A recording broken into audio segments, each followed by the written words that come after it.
Rebecka Vigus is with us here today. How are you doing? I'm doing super. Now, you call yourself the writer whisper.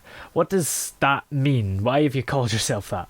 Because I do a coaching program different from any other writing coach.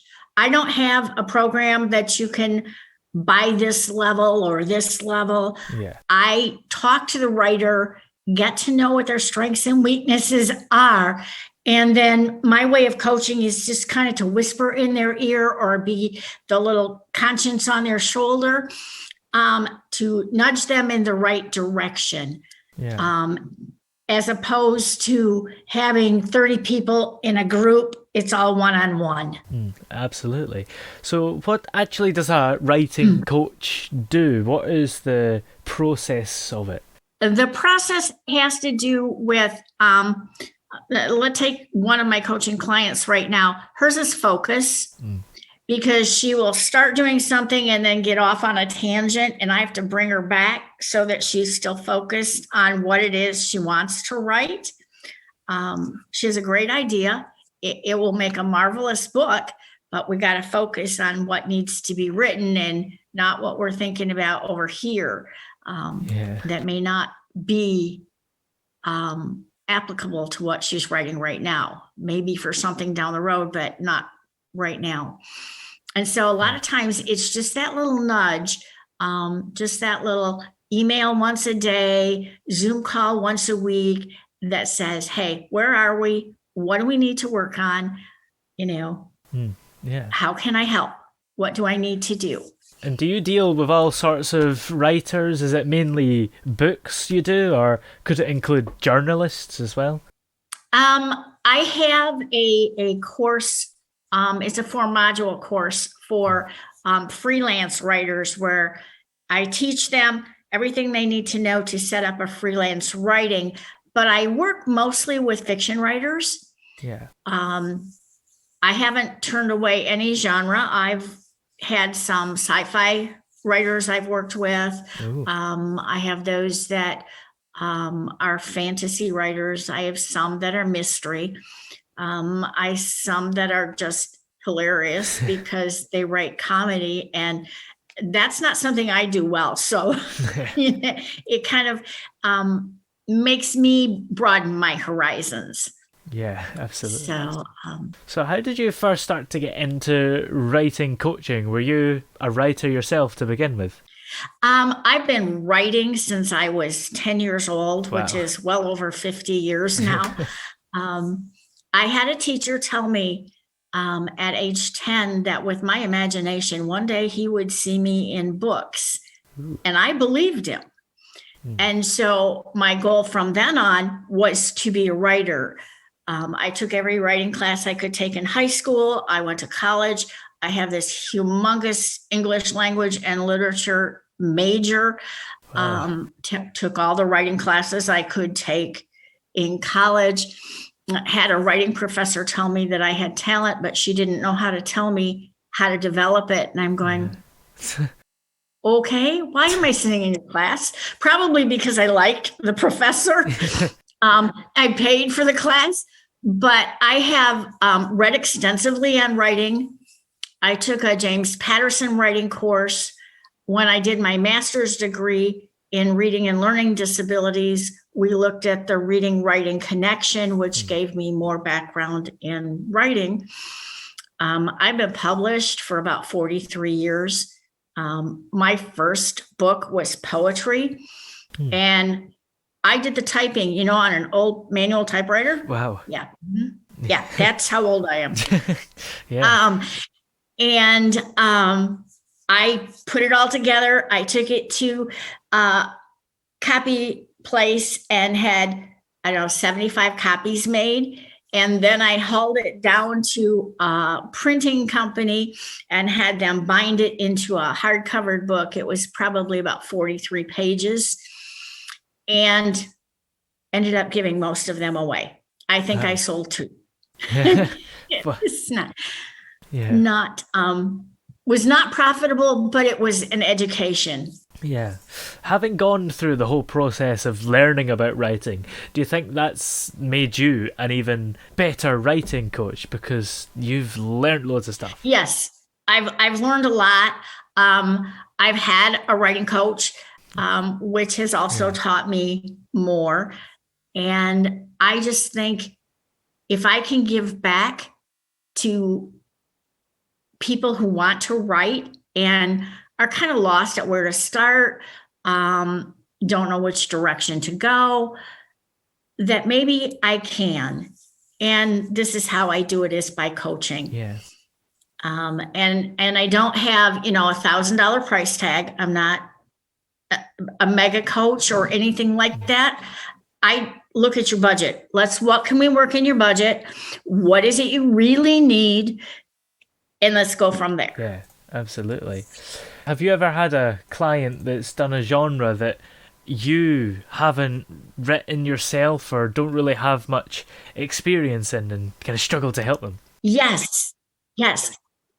I had a client who did science fiction, and she had chimeras, which are half human, half animal. Ooh. And I don't write this kind of stuff. Yeah. But I couldn't put her work down. It was absolutely fabulous. And basically what she needed were just a little bit of technical stuff, because her ideas were just out there and they were good. And her book eventually sold. So, that makes it even better. Yeah. Are you still writing books just now, or are you kind of moved more to the coaching side? Oh, no, I still write. In fact, I have a book coming out March 9th. Ooh. So I'm excited. It's the fourth in a series. Don't tell my readers this. It's the last in the series. Oh, no. There will be a couple of spin-offs from it, but it's not going to be the main focus of my life. Yeah. I'm branching out. I'm writing some children's books. I'm writing some middle grade books.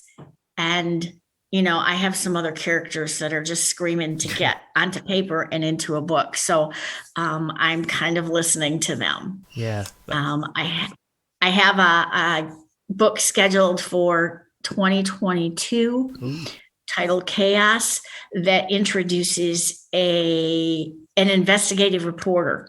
Yeah. Which is something I've not written before, but it's been interesting digging into that type of writing. Yeah. Has the writing industry been affected much by COVID? Because, I don't know, maybe sales would have went up because people were looking for things to read when they were stuck at home? Actually, sales went into the tank. Oh. I do my best sales when I'm in person. Yeah. When people can see me and talk to me, I do my best sales then. All my things that I would go to were canceled. Yeah. It's like, and I did a couple of online book extravaganzas, if you want to call them that. But people had to go through each author and click their link. And if they didn't know you, they didn't do it. Yeah. And it was like, I spent $50 for this and sat here all day with no one. Yeah. So it's been disappointing in that. But coaching has picked up an interest. So, yeah.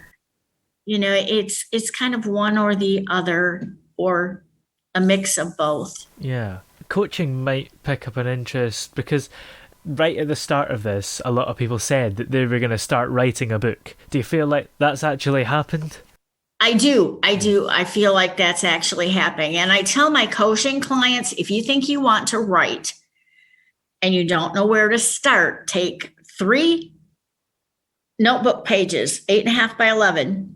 They don't even have to be in a notebook. And every morning, either before breakfast or after breakfast, depending on whether you're an early riser or not, sit there in total silence and write 3 pages. It doesn't matter what you write. No one's going to look at these. They're yours. Yeah. Julia Cameron is a major writer, and she calls them morning pages. And I do them every morning. I'm on my third or fourth journal of pages. Some days I don't get 3 pages. Yeah. I get interrupted, or there's something that comes up and I just can't make it work. Other days I can get 6 or 7 pages.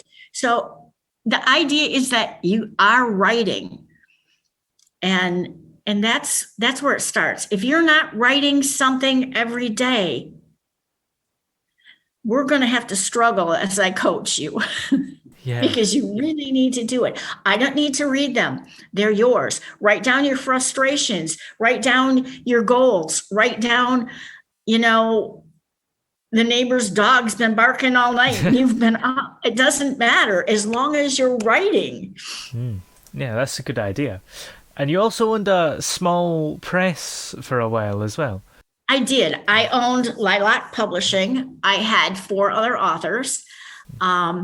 It was just a small press. I had a great book designer who did the interior and exteriors for me, and they were awesome books.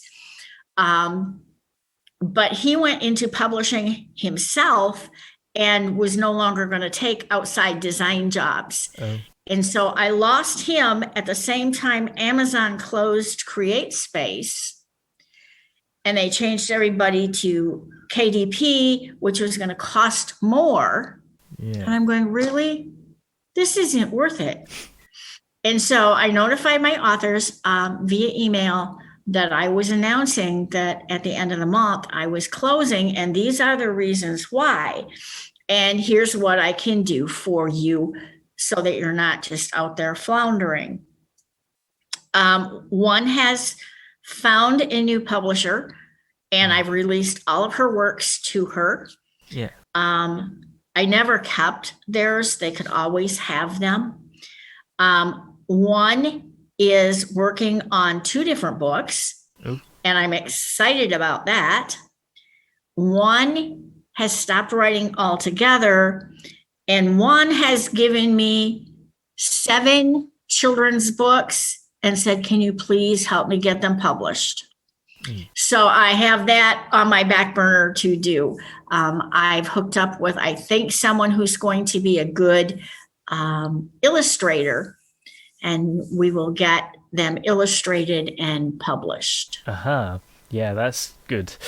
And it's World Book Day in the UK. I don't know if you celebrate that in the US. Kind of ironic given the name, World Book. Yeah. We do, but I haven't heard anything about it this year. Usually I get an announcement or something in one of my emails, and I've not heard anything. I guess it's probably different in this way. If if the schools are shut, then they can't go in and dress up. Like, I don't know if you do that over here, but we do that. Yeah.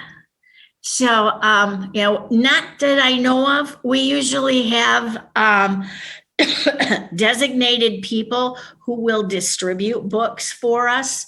Yeah. I would prefer to do it in person, but, we're still not doing that.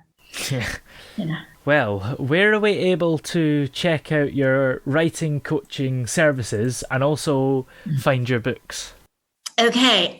Books are at Amazon, Amazon UK, Amazon Australia. I believe they're in France and Germany. And I know you can get them out of Italy because I've had royalties from there. Yeah, kind of know where they're coming from. But you can also find Rebecka Vigus, the Writer Whisperer, and her books at RebeckaVigus.com. And that's RebeckaVigus. So that some people, if they spell it with 2 C's, are never going to find it. Yeah. And you can find me, same spelling for my name, at gmail.com if you have questions, because I will answer them. All first consultations are free. Yes. Find me on, I can send a Calendly link And you can pick a time and we can do a Zoom, for an hour and find out about each other and see if we're a good mix. Yeah. Well, thanks for coming on the show today. It's been great talking to you. Thank you.